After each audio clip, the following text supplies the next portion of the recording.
ছেলেরা আসলে কিসে আটকায় একটু বলেন তো, যেখানে একটা কিডনি দান করার পরেও তার ভালোবাসার মানুষটাকে ধরে রাখতে পারলো না, আর সেখানে আমরা তো মূল্যহীন। হ্যালো এভরিওয়ান, আসসালামু আলাইকুম। প্রতিদিনের মতো নিয়মিত ডেইলি ব্লগ নিয়ে হাজির হলাম আপনাদের সামনে। আপনারা সবাই কেমন আছেন? তো সকাল সকাল চায়ের কাপ নিয়ে হাজির হলাম আপনাদের সামনে। আর গাছগুলোতে কয়েকদিন ধরে পানি দেওয়া হয়নি, তাই আমার ছেলেকে বললাম গাছে পানি দিতে। তো ওর গাছে পানি দেওয়ার নমুনা দেখেন, মানে আমারই পছন্দ হলো না। ও হচ্ছে দায়সারাভাবে দিচ্ছিল আর কি। সকালবেলা হচ্ছে ওর কাজ করতে মন চাচ্ছিল না, আর আমি বললাম। তো একসঙ্গে হচ্ছে মা ছেলে মেয়ে মিলে তো টোস্ট আর চা খাওয়ার পরে ওদেরকে এখানে হচ্ছে পড়াইতে বসাইলাম। ওকে বললাম যে তুমি তো বড় ভাই হও, বড় ভাইয়ের একটু দায়িত্ব পালন করো। তো দেখেন ও কি পড়াবে, ওকেই হচ্ছে উল্টা মেজাজ দেখাচ্ছে আমার মেয়ে। আমার মেয়েটা একটু রাগী আর অভিমানী বেশি। তো যাই হোক, এদিক দিয়ে কথা বলতে বলতে হচ্ছে আমার বরবটি পটল আলু ভাজিটা করে ফেললাম। আমি কিন্তু বরাবরই বরবটির সঙ্গে পটলটা দিই, এইটা কিন্তু ভাজিটা অনেকটা মোলায়েম হয় খেতে। খাওয়ার মধ্যে এই বরবটিটাই কিন্তু আমার ততটা ভালো লাগে না, আর যদি আমি একটু এর সঙ্গে মিক্সড কিছু দিয়ে ভাজি করি তাহলে কিন্তু একটু ভালো লাগে, আর ভর্তাটা খেতে কিন্তু একটু ভালো লাগে। আর আজকে হচ্ছে কই মাছ দিয়ে তো কাঁচকলা রান্না করব।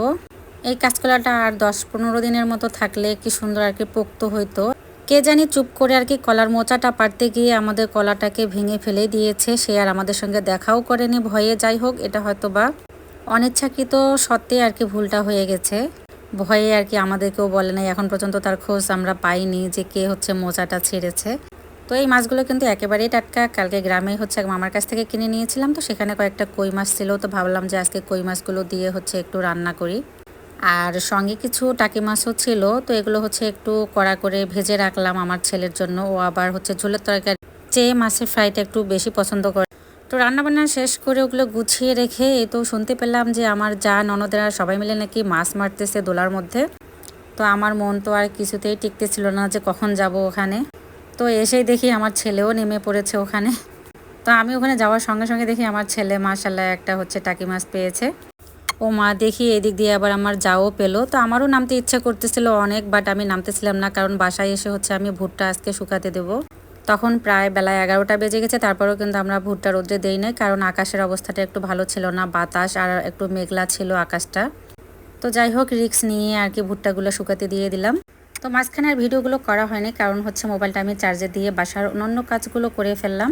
আর এই তো বিকালবেলার ওইদিকে এখন ভুট্টাগুলো আমরা উঠানোর সময় দেখি হঠাৎ করে আকাশটা এমনভাবে আর কি মেঘাচ্ছন্ন হয়েছিল, ভাবলাম যে এই বৃষ্টি চলে আসবে বুঝি। তো আমার হালিমাসের ডাকাডাকিতে দেখেন আমার মেয়েও এসে হচ্ছে বস্তা নিয়ে বসে পড়েছে। ও নাকি ভুট্টা তুলবে, আমাকে হেল্প করবে।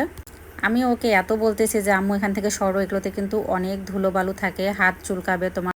ও কিছুতেই কথা শুনতেছিল না। দেখেন ও সুন্দর একটা ছোট্ট ওর বাটি নিয়ে আসছে, ওই বাটিটা দিয়ে শেষ পর্যন্ত আমাদের সঙ্গে ভুট্টা তুলেছে। আর এই তো রাতের জন্য সামান্য কিছু আয়োজন করলাম। তো ভিডিওটা এই পর্যন্ত। সবাই ভালো থাকবেন, সুস্থ থাকবেন, আল্লাহ হাফেজ, শুভরাত্রি।